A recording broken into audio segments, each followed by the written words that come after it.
నిజామాబాద్ జిల్లా తాండూరు పట్టణంలోని railway station రోడ్లో యూరియా బస్తాల కోసం రైతులు బారులు తీరుతూ ఇబ్బందులు పడ్డారు.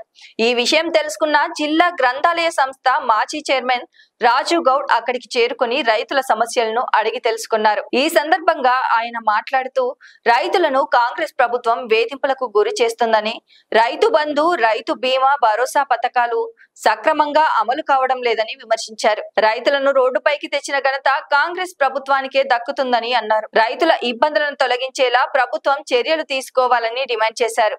రైతులకు అండగా అన్ని విధాలా పోరాటం చేస్తామని రాజు గౌడ్ హామీ ఇచ్చారు.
తెలంగాణ రాష్ట్రంలో తెలంగాణ రాష్ట్ర సమితి అధికారంలో ఉన్నప్పుడు 10 సంవత్సరాల నుంచి ఈ యొక్క సీన్ చూడలేం మనం.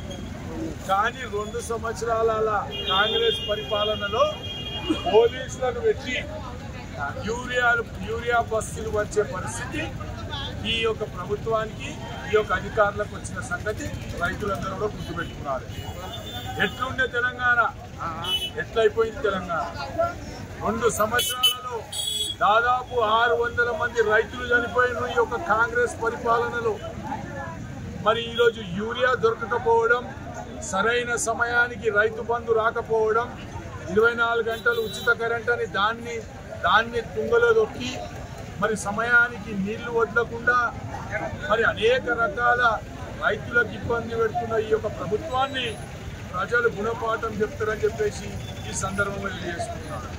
10 సంవత్సరాలు కేసీఆర్ అధికారంలో ఉన్నప్పుడు, ఈ రాష్ట్రానికి ముఖ్యమంత్రిగా ఉన్నప్పుడు మరి ఒక్క రైతు కూడా రోడ్డు మీద నిలబడలేడు.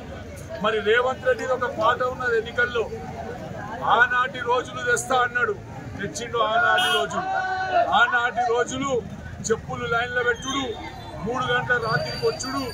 మరి ఈ విధంగా రైతులను ఇంత కోసపెడుతున్న ఈ యొక్క ప్రభుత్వం గుర్తుపెట్టుకున్నారే. రైతులు తిరగబడితే మీ యొక్క పుట్టగతులు ఉన్నాయని చెప్పేసి కూడా ఈ సందర్భంగా చెప్పుకుంటూ, మరి ముఖ్యంగా తాండూరు ఎమ్మెల్యే ఏడున్నాడు, తాండూరు ఎమ్మెల్యే ఏం చేస్తున్నాడు, ఏమి లేవు, అంత మంచిగా ఉన్నది. తాండూరు నియోజకవర్గం అంతా సస్యశ్యామలంగా ఉన్నది, అవి చేస్తున్నా ఇవి చేస్తున్నా అంటుండు. యూరియా బస్తాలు దేనికే చేతనైతే లేదు నీకు, నువ్వేమి తాండూరుని అభివృద్ధి చేస్తావని చెప్పేసి ఈ సందర్భంగా ఎమ్మెల్యే గారిని కూడా ఈ సందర్భంగా ప్రశ్నిస్తున్నాం. దయచేసి ఎమ్మెల్యే గారు కళ్ళు తెరవండి. మరి పక్కకే ముఖ్యమంత్రి ఉన్నారు, పక్కకున్న ముఖ్యమంత్రి నియోజకవర్గంలో కూడా రైతులకు ఎరువులు కొడతా ఉన్నాయి. మరి పక్కకున్న ముఖ్యమంత్రి కాన్స్టిట్యున్సీలోనే, ముఖ్యమంత్రి జిల్లాలోనే ఈ పరిస్థితి ఉంటే మరి తెలంగాణ రాష్ట్రంలో ఏ విధంగా ఉంటుంది ఒకసారి ఆలోచన చేసుకోండి. మరి ఏదైతే కేంద్రంలో బీజేపీ పార్టీ అధికారంలో ఉన్నది, మన తెలంగాణ రైతులకు 2 లక్షల మెట్రిక్ టన్నుల యూరియా అవసరం పడుతుంది. కానీ వాళ్ళు ఇప్పటిదాకా బీజేపీ పార్టీ కూడా ఈ అంశాన్ని పట్టించుకోవడం లేదు. మరి ఏదైతే వాళ్ళు పంపించిన ఏదైతే ఎరువులు ఉన్నాయో అవన్నీ కూడా బ్లాక్ మార్కెట్లో అమ్ముతున్న సంగతి ఈ ప్రభుత్వం కానీ రైతులు కానీ ఆలోచన చేసుకున్నారు.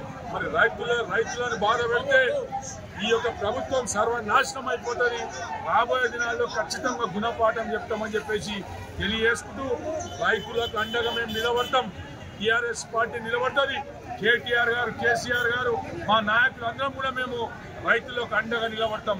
ఎట్టి పరిస్థితుల్లో రైతులకు అన్యాయం జరగకుండా చూసుకుంటాం. అదేవిధంగా పోలీస్ సోదరులకు కూడా చెప్తున్నాం, మీరు రైతులకు ఒకవేళ ఇబ్బంది పెట్టినట్లయితే మీ సంగతి కూడా చూస్తామని చెప్పేసి కూడా ఈ సందర్భంగా తెలియజేసుకుంటూ ముగిస్తున్నాం. జై జై తెలంగాణ. లైక్ చేయండి, షేర్ చేయండి, సబ్స్క్రైబ్ చేయండి. మరిన్ని వీడియోల కోసం బెల్ సింబల్ పై క్లిక్ చేయండి.